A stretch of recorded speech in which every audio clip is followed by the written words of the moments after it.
Maria, Maria é um dom, uma certa magia, uma força que nos alerta de uma mulher que merece viver e amar como outra qualquer do planeta.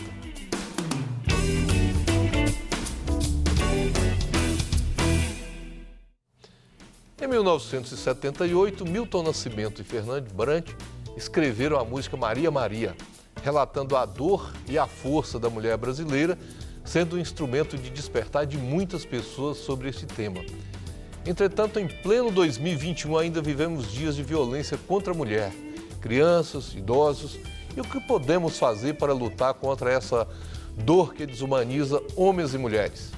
O nosso programa conversa com Maria Consentino, hoje juíza aposentada, mas que tem sido voz ativa no despertar para o tema em nossa sociedade. Doutora, muito obrigado por aceitar o nosso convite, estar aqui conosco no Advocacy, falando sobre esse tema que é da maior importância. E me diz uma coisa, me fala aí um pouco da trajetória dessa Maria, né? Que é o nome da senhora Maria Consentino. Eu agradeço imensamente o convite, uma alegria muito grande estar aqui com vocês. Sobre a minha trajetória, eu fui juíza durante 23 anos e saí apenas um mês atrás, né? Me aposentei. Me aposentei como juíza da Vara de Violência Doméstica e Familiar de Belo Horizonte, do primeiro juizado. E meu aprendizado lá foi muito grande, né? Eu trabalho nas redes sociais com o despertar da humanidade, não só das mulheres, mas da humanidade dos homens também, porque é uma opressão muito grande do patriarcado, né? Essa letra de Milton Nascimento, Maria Maria, mostra que era uma mulher já sofrida, né? Mas isso é já histórico, é cultural, é milenar, né? A dor da mulher, a opressão da mulher. E eu comecei a me despertar ouvindo mulheres na vara, quando eu fui juíza durante anos, vara civil. Aí quando eu me deparo com aquela realidade na vara, processos, dores, eu falava assim no começo, não é possível. Por isso que eu falo despertar, porque de repente eu me deparei com uma realidade que eu não enxergava, que você tem conhecimento dos dados, desde da Lei Maria da Penha, que é uma Maria também, que sofreu muito, né, que fez a sua dor, a motivação para lutar por todas nós, porque foi um diferencial muito grande essa lei. Então, desde a promulgação dessa lei, realmente houve uma evolução, né? Teve maior visibilidade essa questão da violência doméstica. Naquela época ali da letra do Milton Nascimento, era o sofrimento entre quatro paredes, o Estado não intervia. Mas eu me despertei quando eu comecei a escutar e eu vi pegar processos e vi que era real. Que depois aí o meu despertar foi interno, quando eu vi também que eu, também como mulher, passei por muitas decepções, desgosto, são coisas assim, porque o patriarcado ele é invisível, né? A questão do machismo, ele é muito invisível. Ele é um inimigo muito perigoso porque ele ele é sutil. Então ele está presente em todas as falas. Aí o despertar é quando cai aquela venda dos olhos, você, começa a enxergar e ver, isso é real, e nós temos que mudar.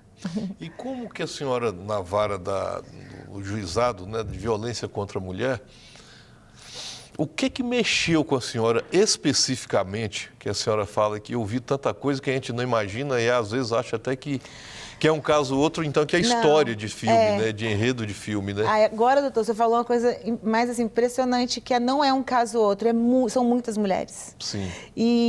Então, são muitas que vivem, quando elas fazem uma denúncia, chega lá no sistema de justiça, quando chega no judiciário, que já é a outra ponta, né, que tem a ponta de entrada, elas já passaram 8 anos dentro de um ciclo da violência. Então, assim, no Brasil, é assustadora. São muitas mulheres mesmo, muito mais do que a gente possa imaginar. Eu sempre falo que isso não é uma mentira que estão contando. É mais real do que possa imaginar. Recentemente eu vi um filme e ele conta a história de uma mulher que saiu de casa na cidade americana e ela foi acolhida por estrangeiros no inverno em Nova York. O marido, um policial muito bem respeitado na cidade onde ela mora, a 1 hora de Nova York, e ela não conseguia convencer ninguém que uma mulher de um marido policial exemplar, condecorado, ela tinha uma vida tranquila do ponto de vista material, social, etc. E ela com 2 filhos. E ela tentando o tempo todo proteger os filhos para que não vissem o sofrimento dela e que ela não tinha nem onde morar em Nova York.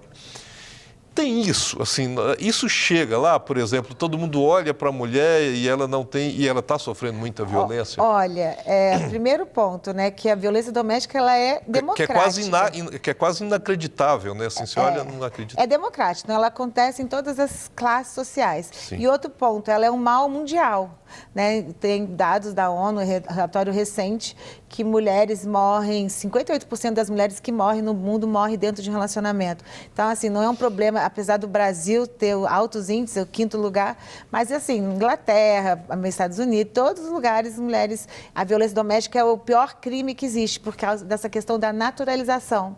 Então, assim, as pessoas acham que é uma briga, que não é uma coisa tão séria. Nós tivemos uma briga e ela está dentro de um ciclo da violência. E no caso dessas mulheres de altas camadas, assim, então de média para cima, por exemplo, ele é um policial, elas vivem muitas mulheres vivem dentro de um padrão melhor, médio para cima, dentro da gaiola de ouro, que é a síndrome da gaiola de ouro. Porque tem muita vergonha para reconhecer, então, assim, tem vários assim, sentimentos. Então, provavelmente, ela viveu durante muito tempo dentro de relacionamento, não falava nada, vive para um status de aparência. Aí, quando fala, o homem também é bem visto, bem quisto na sociedade, que isso não significa nada. Chegar numa vara de violência doméstica como advogado, falar, ele tem bons antecedentes, cumpridor dos deveres, isso não significa nada quando é crime de gênero, sabe? Então, assim, isso que a gente tem que trazer essa educação, tirar essa naturalização da briga, achar que é uma briguinha. Não, ele é bom. Ele não é um marginal, não viu a margem da lei, é um policial. Ele não é um bandido, ele é um homem bom. Só que, assim, é fortemente marcado pelo patriarcado, pelo machismo, que faz com que ele pense que ele tem superioridade sobre a mulher. É isso que faz as mulheres sofrerem dentro do relacionamento. E elas também serem criadas sendo sempre com pensamento e sentimento de diminuição, de inferioridade, serem subjugadas, porque isso está no DNA, sabe? Por isso, esse foi o meu despertar. Agora, tem uma questão, assim, de... A violência tem violência, homem comete, mulher comete, lógico que a mulher ela é mais vítima pela situação cultural. Sim. E até pela questão física também, né? A mulher não vai enfrentar um homem brigando fisicamente, ela não... Mas duas perguntas assim que são interessantes, assim. Qual o momento que a mulher, como a senhora falou, que despertou lá na vara, isso aqui é um absurdo. Qual o momento que se dá? Porque muitas vezes a mulher, se ela é de uma classe mais popular, ela não vai até porque ela não acha recursos, quem que apoia, e ela pode não conformar, mas às vezes ela não tem consciência de que aquilo é uma violência. Classe média para cima, não há também na questão da violência aquele momento de a mulher admitir para ela própria que ela está sofrendo violência. Por exemplo, a mulher relaciona, circula, é formada, tem muitas vezes um negócio, viaja para o exterior, tem contato com pessoas enfim, não é difícil para ela admitir que ela está sofrendo violência, e aí é um momento mais demorado, aí é que é difícil e faz com que a denúncia seja mais demorada? Em todas as classes, as mulheres têm muita dificuldade de se reconhecer como vítima. Nas minhas palestras, eu sempre falo quais são os maiores desafios para trazer efetividade à Lei Maria da Penha. Primeiro, através ela de... tomar consciência. Reconhecer-se vítima está dentro de um relacionamento abusivo. Por que tem dificuldade? Também foi outra coisa que eu despertei. Porque nós somos criadas a narrativas assim, do príncipe encantado, do homem da sua vida, o final feliz. Isso está em filmes, está em cinema. Mas isso não já acabou um pouco, doutora? Não. Por exemplo, assim, classe média, as mulheres são mais emancipadas. As meninas são muito emotivas, elas sempre sonham com um final feliz, elas valorizam muito um relacionamento, muito mais do que a vida própria, apesar de ter, mas assim, nós somos criadas assim, recentemente, doutor, teve uma pesquisa em São Paulo com crianças de 5 anos que perguntaram qual era o sonho delas. 90 e tantos% era casar e se casarem.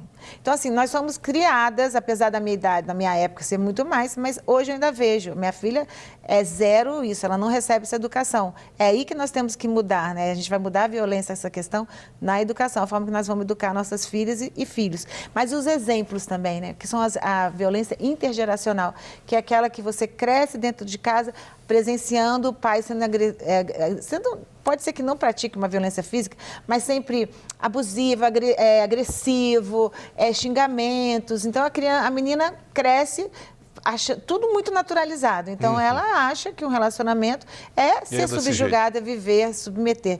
E o homem vai vendendo o quê? Que mulher tem que ser tratada daquela forma. Isso é muito sério, esses comportamentos, essas narrativas que vamos repetindo, que a gente tem que quebrar. Agora, só lembrando assim, o fato de ela sonhar com o casamento, né, não significa que ela admita ou deva admitir. Não, na verdade, sonhar com o casamento... assim como um ideal de vida. Não, na verdade, tem que estar lá a violência, eu né? Não acabei de completar. É sonhar com um final feliz. Sim. Então, quando você tem um sonho de ter um final feliz e está dentro de um relacionamento, ele já começa a dar sinais, só que você reconhecer que aquele projeto é falido, que você não aceita. Lógico que todas as pessoas... É como se abrisse mão de um sonho. É que eu não acho que eu não completei, porque claro que o nosso sonho somos seres, né, relacionais, de ter alguém que complete, que te faça feliz. Mas isso, quando você é criada com foco exatamente para ter um casamento que o final é feliz e que tem que ser feliz, então, para você reconhecer, quando ele começa a te dar sinais que aquele projeto que você tem é falso, que você estava iludida, que você tem que colocar o pé no chão e enxergar porque ele te xingou a primeira vez, porque ele te humilhou, ele falou que você está gorda, não sei o quê, começa assim, né? Com essas agressõezinhas, que são coisas pequenas. Aí você tem o perdão, você perdoa, você ama, é o homem da sua vida. Aí, só que no outro dia ele vai de novo te xingar, é o homem que você idealizou. Então, assim, a gente romantiza muito. É o projeto de vida tudo, de certa forma. Lógico que não, é muito bom buscar alguém para ser complemento, sim, não sou contra o casamento, jamais. Mas é nesse sentido que eu falo, que às vezes a mulher, ela vai olhar, gente... Eu tô tendo que admitir que eu tenho que abrir mão do meu projeto de vida e às vezes tem que admitir que vai ter que abrir mão. Isso que eu percebo, sabe? Que quando você está ali, então assim, tem várias situações assim, emocionais que fazem com que ela demore a ver que realmente ali já deu um sinal. Por isso, quando eu falo, mulheres despertas não são cúmplices de nenhuma opressão. Por quê? Porque quando a Simone de Beauvoir, uma filósofa, né, acho que vocês conhecem, já ouviram falar, ela tem uma frase que me tocou muito. O opressor não seria tão forte se não encontrasse força entre os oprimidos. É o seguinte, os oprimidos, as mulheres no caso, elas de uma certa forma, inconscientemente, porque nós nos tornamos mulheres dentro da sociedade, a gente acaba sendo cúmplice, a gente aceita. E quando você desperta, aí nos comportamentos iniciais de um relacionamento, não vai chegar nesse ponto, né, doutor, de perder a vida, de entrar num ciclo e não conseguir sair. Consegue ver rapidamente ali no começo, olha, postura assim. E mesmo que não termine, mas ensina. Se coloca para o homem e fala, eu não sou tratada assim, eu não aceito, eu sou uma mulher desperta. Eu quero perguntar para a senhora assim, o que a gente pode conversar em termos do comportamento da mulher. Estamos de volta com o nosso Advocacy, conversando com Maria Consentino. Ela é juíza aposentada, mas continua sendo uma voz ativa no combate à violência contra a mulher no Brasil. E não deixe de assistir aos nossos outros advocacies que tratam também desse tema. Então é só acessar o youtube.com/TV Rede Super. Doutora, 1 ano e meio de pandemia praticamente, né? Um pouco mais, um pouco menos aí, ou seja, tudo indica que 2021 ainda vai um pouco recluso todo mundo. A sua experiência de juíza, de ouvir, as mulheres demoram para falar, como que a senhora está vendo essa situação da pandemia? Nesse período nós conversamos aqui também no programa com outras pessoas sobre essa situação. Qual que é a expectativa da senhora? Isso aumentou, está grave? Como que a senhora acha que isso vai aparecer agora? No ano passado, quando começou, foi até que me levou a ser ativa nas redes sociais, porque as subnotificações ficaram bem claras. O que é subnotificação? Caiu? Caiu o número de medidas protetivas. Na época... Desculpa, só para a gente esclarecer para o pessoal, o que é a subnotificação? A subnotificação é que o número de processos de medidas protetivas caiu drasticamente, assim, no primeiro mês. Então, nós já ficamos assustados. Foi quando realmente o Estado fez o MG Mulher... É um aplicativo de denúncia da mulher. Você acha que... Eu esqueci o nome, MG Mulher, né? Acho que é MG Mulher. Aí tem... Outras formas. O superintendente da ONU, né, foi para a TV falando que as mulheres estavam correndo risco, que eram para providenciar canais facilitados para denúncia. Aí depois veio a campanha do sinal vermelho, do CNJ, agora está se tornando lei. Então, assim, no começo foi drástico, aumentou no passado 20% o número de feminicídio e as subnotificações aumentaram, né? Quer dizer, os processos... Ou seja, menos denúncia, por exemplo, e aumentou o número de homicídios, feminicídio. Agora teve o último fórum, né, do Fórum Nacional de Segurança Pública, ele fez mais uma pesquisa recente. E o aumento de feminicídio foi comparando com o ano anterior? Do ano anterior. Ou seja, parece uma contradição. Do ano passado, é engraçado, como que não tem subnotificação? É porque, na verdade, elas não estavam pedindo medida protetiva, elas não estavam conseguindo chegar na delegacia, né? No ano passado, realmente foi muito assustador, assim que começou a pandemia, né? As pessoas não podiam, lockdown, não poderiam andar na rua e também... Hoje já está bem normalizado, quando eu aposentei, mês passado, o número de medidas protetivas já estava normalizado.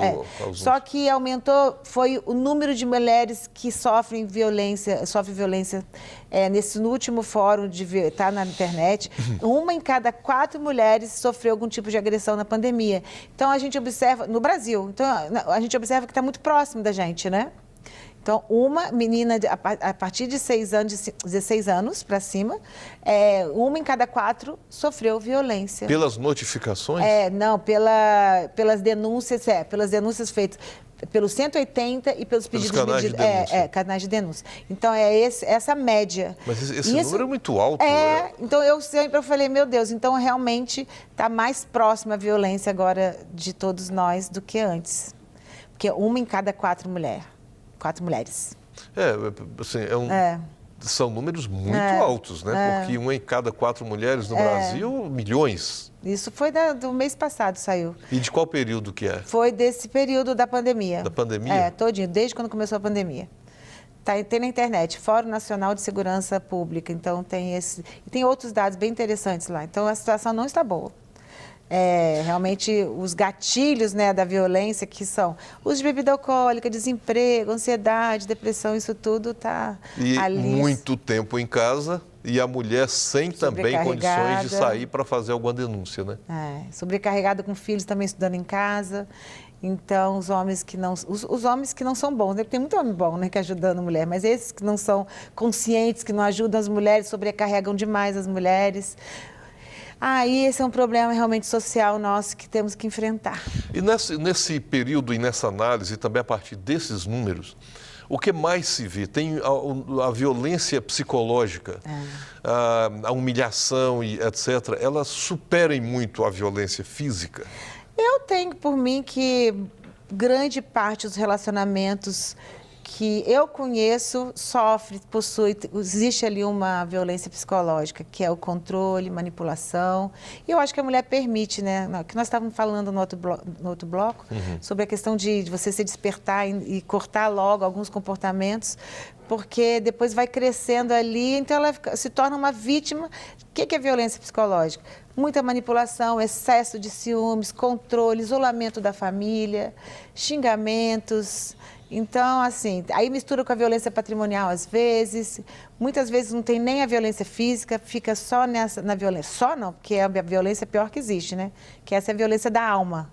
Destrói almas, assim, acaba com o espírito, a mulher se perde dentro com ela mesma, ela não sabe quem ela é mais. Tem muitas mulheres com quadros depressivos. Então, assim, é uma violência terrível e muito presente também. A violência física, pela experiência da senhora, ela é um desdobramento da psicológica? Em geral, a violência psicológica, ela antecede ou não necessariamente? O que antecede, em geral, é sempre uma ofensa, um xingamento, uma violência. Está na área moral, digamos, porque ainda. Às vezes, é o que eu falei, pode ser que seja uma vida inteira de violência física e não chegue a violência psicológica não chegue a uma física. Isso. E pode ser também que no começo do relacionamento, por exemplo, ele dá um tapinha brincando. Aí brincando mais ou menos assim, poxa, aí ela fala, nossa, mas não, foi brincadeira. Isso já é uma violência, uma via de fato, né? Então, assim, mas geralmente... Já é o começo. Mas geralmente começa com xingamentos e, assim, de repente, cala a boca. você é insuportável, você é burra. Então, assim, são coisas assim, que ela leva um susto. Tá ali no começo do relacionamento, estava tudo tão bem, de repente vem um xingamento. Só que isso vai aumentando. E o ciclo da violência, ele é muito perigoso, né? As mulheres, quando elas entram nesse ciclo, que a Maria da Penha e todas que chegaram a ser vítimas de um feminicídio, todas estavam dentro de um ciclo, que é começar com esses xingamentos, depois com uma explosão que pode vir até uma violência física e depois a lua de mel. Só que dentro desse ciclo, o perigoso é o seguinte, isso é estudo comprovado, que no ciclo, o prazo para retornar ao ciclo, o tempo, ele retorna muito mais rápido, foi agora nesse mês, às vezes no começo vai demorar 1 ano, agora depois vai intensificando, cada mês vem um ciclo. E cada vez, quando vem no momento da explosão, a violência é mais intensa. Aí que muitas mulheres perdem a vida. Doutora, a lei trata dessa violência psicológica também mais detalhadamente ou fica à mercê, digamos assim, da autoridade que investiga ou julga? Graças a Deus, nós estamos aprovando agora, né? O Senado já aprovou semana passada, o crime de violência psicológica. Aí vai ser uma grande conquista para a luta do enfrentamento à violência doméstica no Brasil, que em Portugal já era tipificado, na Espanha. E o que é assim, como tipo penal, o que está tendo? Vai ser o crime de mulheres que são vítimas só de violência psicológica. Então, eu não li o tipo penal, mas eu acredito que eu fiz parte lá em Brasília de um grupo de trabalho, né? Então, nós fizemos a proposta lá aos juízes, promotores, quem estava dentro desse grupo, que teria que ser através de atos reiterados, porque ser um crime de perigo, não de dano. Então, assim, porque isso eu vejo na minha prática, né? Quando eu fazia audiência. Por sinal, acho que eu vou sentir muita falta de audiência, meu contato com as mulheres, que mudou agora, mas eu estou mais próxima delas agora, né? Mas aí ali eu sempre perguntava e elas sempre relatavam que foi uma vida inteira, né? A gente estava apurando ali na audiência uma agressão física e eu sempre queria saber como que começou. Aí sempre, assim, uma vida inteira de violência psicológica. Então, assim, atos reiterados, né? Então, aí o juiz consegue condenar. Vai ser eu acho que é um avanço incrível. E a Os homens têm que prova? tomar muito cuidado.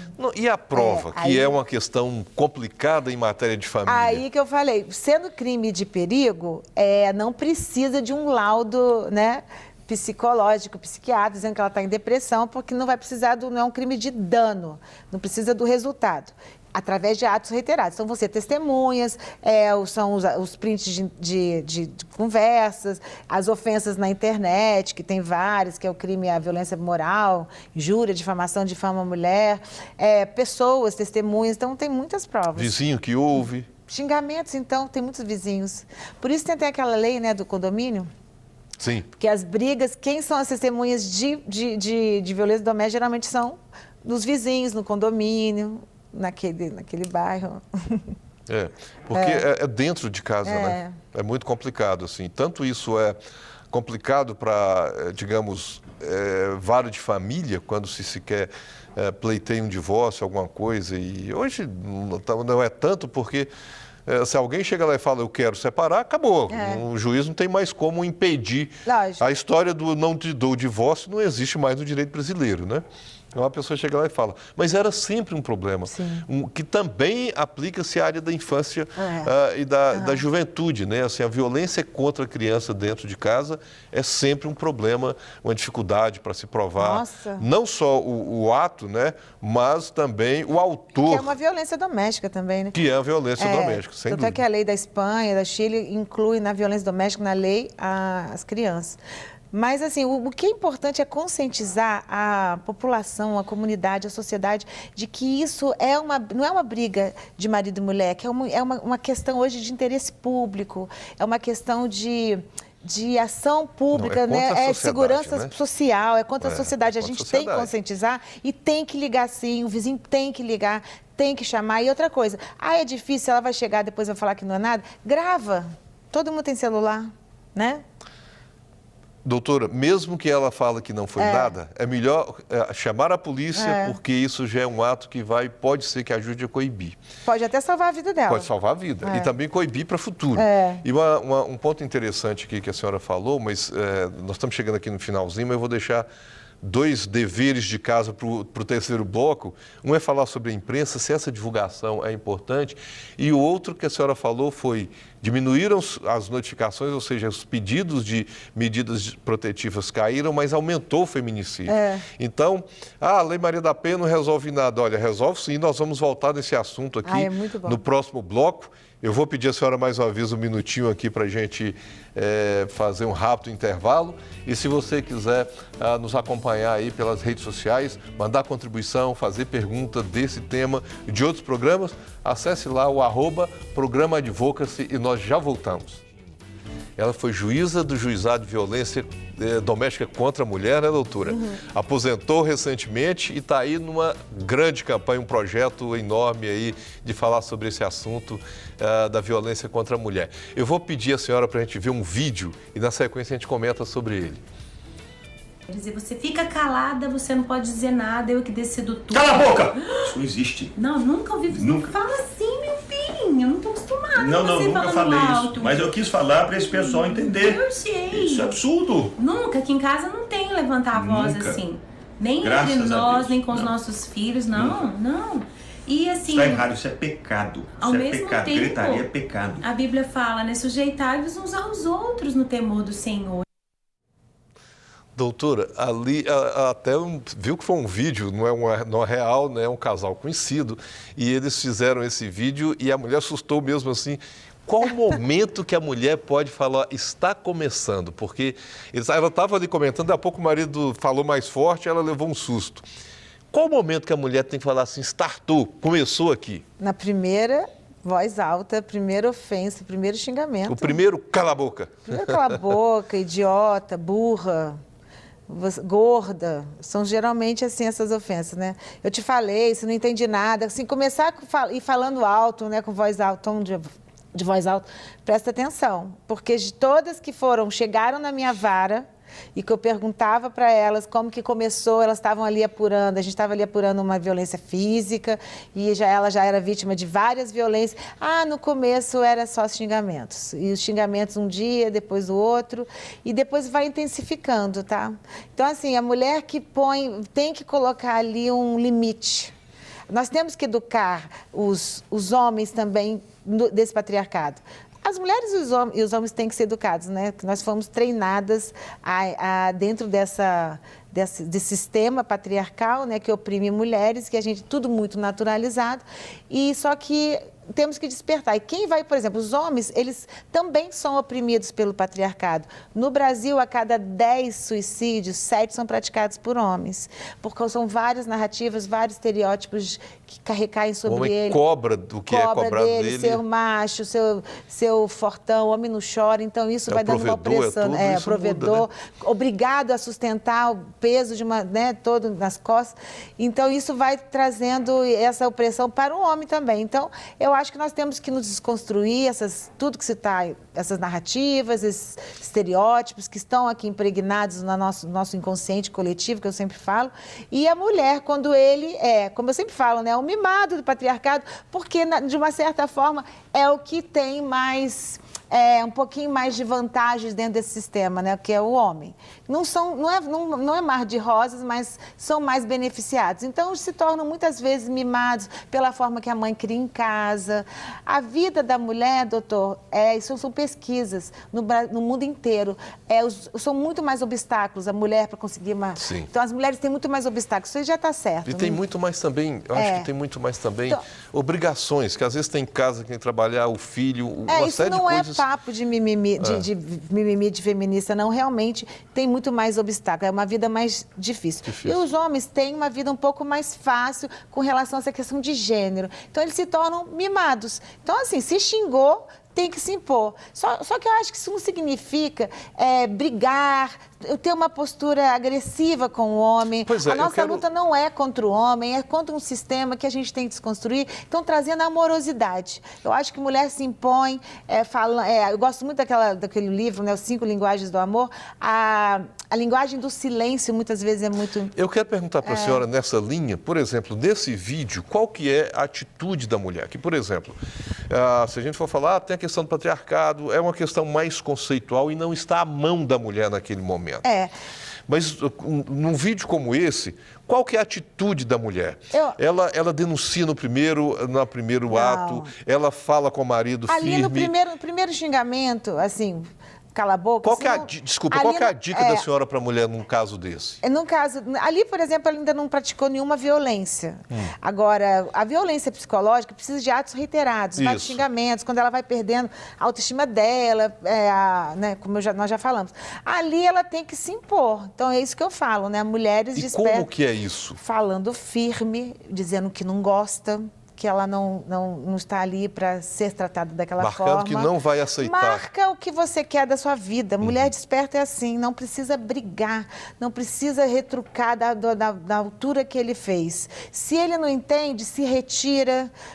Eu gosto muito dessa linguagem do silêncio, mostrar que não gostou. Ou seja, a mulher deve marcar ali naquele momento que ela não gostou e não vai aceitar aquela linha. Exatamente. Se vier a segunda vez, aí já avisa a terceira. Terceira, olha, sinceramente, eu acho que eu não sou muito de me demorar onde não tem amor, não. Tanto é que eu sempre falo isso, amor não me demora.